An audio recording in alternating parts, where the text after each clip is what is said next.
Hello, this is Miss Stratton, and I'm going to show you Edpuzzle. These are videos typically on YouTube, or your teacher may make one, and they have questions midway through the video that your student will have to answer to continue on with the video. So I just did an example of a fun noun video.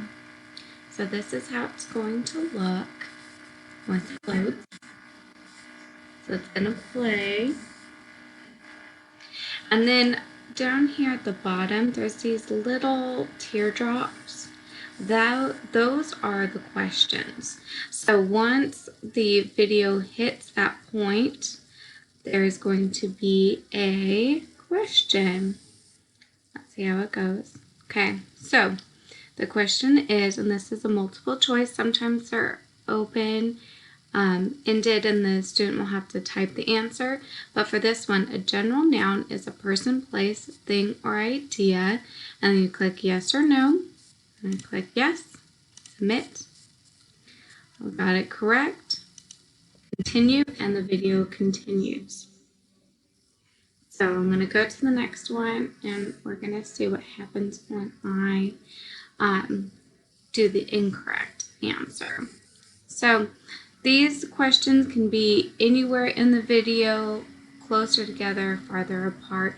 It depends on the content. So this one, another multiple choice. What is an example of a proper noun? I'm going to just do store. And nope, I did not get it correct. So you can go back to rewatch or skip. I do rewatch, and it goes back from the last question, and then the previous question to this one. So this gives your student another chance to go back over the content that they did not get correct. So we're going to try again, and it gives you the answer. So now I'm going to continue, and then it's going to hit the next one. So I'm not going to go over all of it, but that is Edpuzzle. These are just videos your student can watch, and then there will be questions partway through the video that they will need to answer. Thanks for watching.